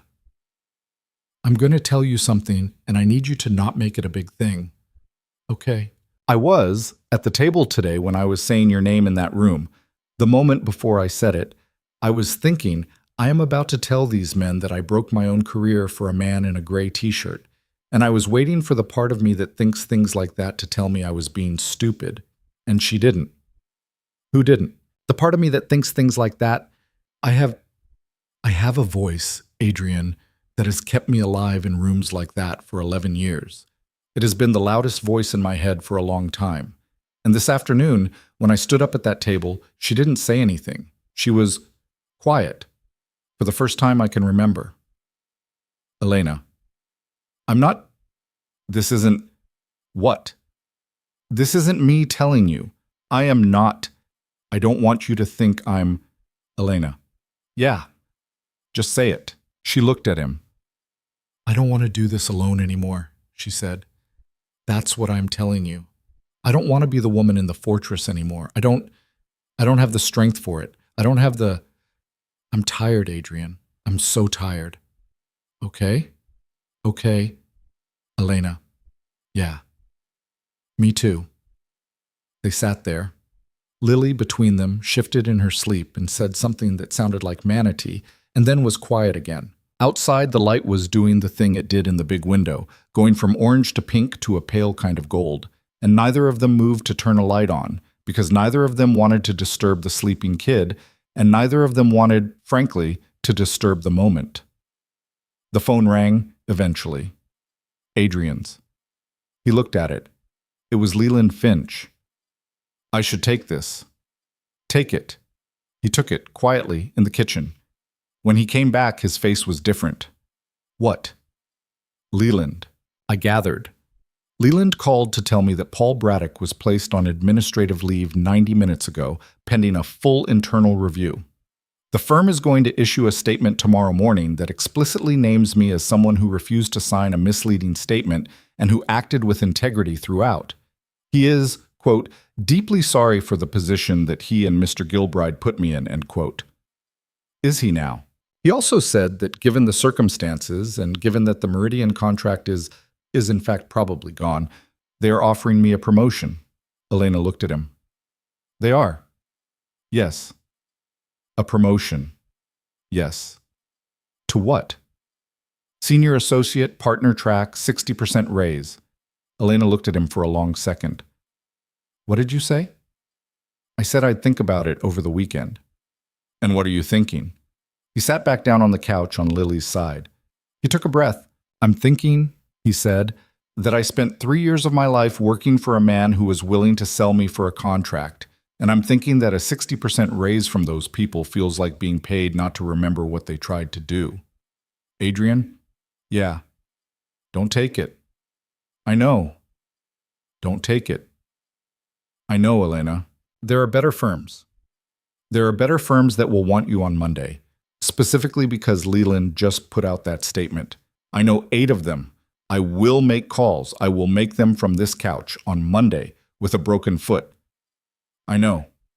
Don't take it. I'm not going to take it. Okay. Okay. He looked at her. Elena. Yeah. Thank you for... He stopped. For the part where on Monday you didn't tell me about your board. The part you didn't say. Where you knew that if I'd known, I probably would have signed the statement to save you, and I would have been a different person. Forever. You knew that, and you didn't tell me until after. She looked down at Lily. Yeah, she said. Yeah, I knew that. Thank you. Adrian. Yeah. Thank you for not signing it. Okay. I mean it. I mean that. Do you understand? Yeah. If you had signed it, I would have kept my job and I would have known for the rest of my life that the person I kept it being was not the person I thought I was being. I would have walked into that boardroom in 6 months for some other gray area vote, and I would have voted the gray way because I would have already sold it. Yeah. You saved more than your daughter's answer, Adrian. I was just trying to not make my kid a liar's daughter. I know. I didn't know about you. I know, Adrian. That's the whole point. I know. He reached across his sleeping daughter and took her hand. Her hand was warmer this time. They sat there through the last of the light. Sometime after full dark, Lily stirred, mumbled, sat up, looked around with the confused expression of a 6-year-old waking up in an unfamiliar room, focused on Elena and said, Did I sleep on you? You did. Was it okay? It was great. Oh. A pause. Did I drool? A little. Sorry. It's fine. Dad. Yeah, Bug. Can Elena come home with us? Adrian opened his mouth. He closed it. He looked at Elena. Elena looked at the ceiling, the way people do when they're trying very hard not to laugh. Lily, honey, Elena has a home. But she has a broken foot, and she lives alone and nobody is making her dinner. Lily. It's true, Dad. Lily, Elena's foot is fine. She has people. She has... Lily, Elena said gently. Yeah. Thank you for asking. Your dad's right. I have my home here, and I need to stay here for a little while. But... And she looked at Adrian, and Adrian looked back. And something in the look was a question and an answer at the same time. Your dad was going to invite me over for dinner tomorrow, I think. At your house. If I'm not too boring. You're not boring. Thank you, Lily. You fell off a pier. That's not boring. No. Dad says you have a big job. I had a big job, but I don't have it anymore. Lily thought about this. Is that why you were crying? Yes. That's okay. Grown-ups can cry. You said. It's true. Lily. Yeah. I'm going to be okay. I know. How do you know? Lily shrugged, the way 6-year-olds shrug, with her whole shoulders. Because my dad said so. Elena looked at Adrian over her head, and Adrian looked back, and the apartment with the one lamp on, and the books on the floor and the chipped mug on the coffee table, and the 3 people on the couch was, for a moment, the whole of what a life could be. Okay, Elena said. Okay. They left at 9. In the hallway outside her apartment, while Lily was, 3 feet away, examining a small plant that lived on a shelf, Adrian turned at the elevator and looked back. Elena was in her doorway, leaning on the cane, watching them. She raised one hand. He raised one hand back. They did not say anything. Neither of them needed to. In the elevator, going down, Lily, with her hand in his, said, "Dad?" "Yeah, Bug." "Is Elena our friend now?" He thought about the 2 weeks behind them, the pier, the catch, the memo, the couch in Mr. Gilbride's office, the drawing on the fridge, the boardroom he had not seen. Elena's hand on the back of his daughter's head, the moment in the doorway, 10 seconds ago, when she had raised her hand. "Yeah, Bug," he said. "I think she is." "Told you?" "You told me." "So I was right." "Yeah, Lily, you were right." "Dad?" "Yeah." "I love you more than sea cows." "I love you more than sea cows, too." The elevator reached the lobby. The doors opened. They stepped out into the evening, into a Friday in the city that was loud and bright and ordinary, and they went home. A year went by the way years do when a life is finally being built instead of endured, in small, ordinary pieces that don't feel like anything until you turn around and realize the shape of them. Adrian took a job at a smaller firm, one of the 8 Elena had called about from her couch. The raise was less than what Gilbride had offered, and the hours were better, which was the whole point. He stopped falling asleep with the laptop on his face. Lily noticed before he did. Elena did not go back. The headhunters came, the boards came, the speaking invitations came, and she said no to most of it and yes to a quiet thing. A foundation, small, unflashy, that paid for after-school programs in neighborhoods the city had forgotten about. She ran it out of an office with 2 other people and a coffee maker that made a sound like Adrian's refrigerator. She was, for the first time, bad at her job, in the sense that she did not know what she was doing, and she came home most nights and said so, and Adrian would hand her a glass of water and say, "Yeah, that's what the job is. Nobody knows what they're doing. They just act like they do. That's comforting. It's not supposed to be. It's not." They had fights. Real ones, not movie ones. She had a way of going quiet that wasn't kindness. It was a habit she'd built in boardrooms, and the first time she did it in his kitchen, he said, "Hey, don't do that to me. Talk to me like a person." She'd stared at him for a long second and then said, "I don't know how." And he'd said, "Then we'll figure it out." It took them 3 months of small, awkward conversations at the kitchen table before she stopped going quiet. Some nights she still did. She was 32 now, and a person's habits don't come off like a jacket. He was not either the easy person Lily's drawing had made him look like. He was tired in ways that didn't go away just because somebody was there. He was, about money, quietly stubborn. He would not let Elena pay for things, not at first, not for a long time. And when they finally had the fight about it, she said, "Adrian, it is not charity. It is a life we are building together, and you are being proud in a way that is making us both smaller." And he'd sat on the edge of the bed for a long time without answering, because she was right, and he hated that she was right. Mrs. Ibarra loved Elena on sight. The first Saturday, Elena came over for empanadas on the cane.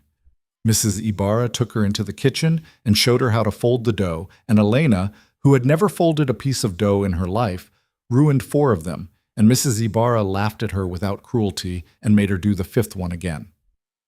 Elena, who had fired 200 people in her career, learned to fold an empanada at the age of 31 at a table in a second-floor walk-up, and took the lesson with more grace than she had ever taken anything in a conference room. Lily's drawings got better. The stick figures got proportions. The sea cow got a family. The fridge ran out of room, and Adrian put up a strip of corkboard in the hallway, and then a second one, and by the end of the year, the whole wall was a gallery of the 3 of them in marker and crayon, and once, a medium Lily had invented by gluing dried pasta onto construction paper. The memo story, which had been going to end him, did not end him. The firm's statement had landed the way Leland had said it would, quietly on the right side. People remembered Adrian's name for a few weeks in the wrong way, and then, after the follow-up coverage that named Paul Braddock, in the right way. Paul's review concluded in November. Paul was not in the end charged with anything. Paul was, however, no longer a partner at any firm that anybody respected, and Paul moved to a suburb of a city 3 states away, and Adrian thought about Paul, honestly, maybe twice. The anger had been there, it had been real, and then one morning in March he'd realized it had left him without telling him, the way old furniture leaves a house, and he did not go looking for it. Elena's board never publicly apologized. They didn't have to. The press made its own conclusions. Harold Vester left the country. Elena was asked, at a small panel she did almost a year later, whether she'd do anything differently, and she said into the microphone, "Yes, I'd have left sooner. I was building a fortress for 11 years, and the person I kept out, mostly, was me." The clip went around for a day and a half. She didn't watch it.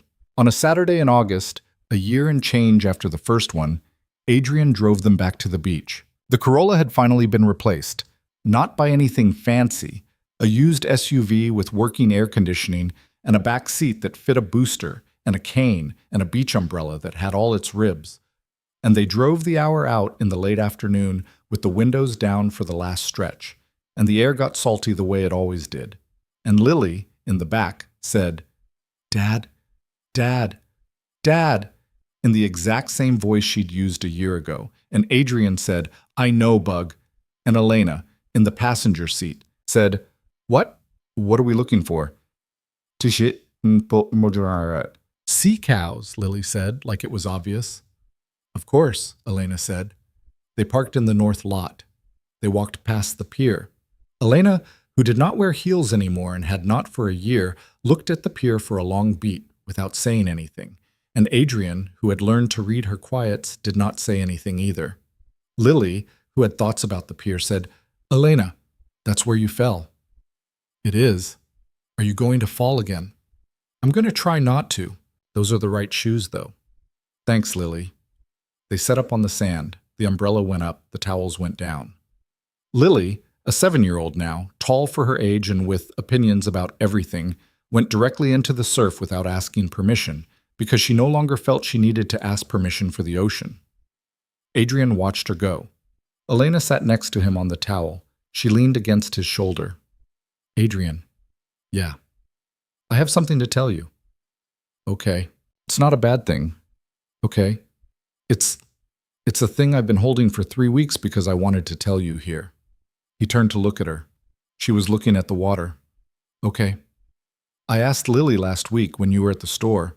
I asked her how she'd feel about it. I wanted to check with her first. I know that maybe I should have asked you first, and I'm sorry, but she, Elena. I asked her how she'd feel about it if I was around in a more official way. I didn't use the words, I just asked her." "What did she say?" Elena's eyes were wet. She was smiling. It was not a conference room smile, and it was not a photograph smile.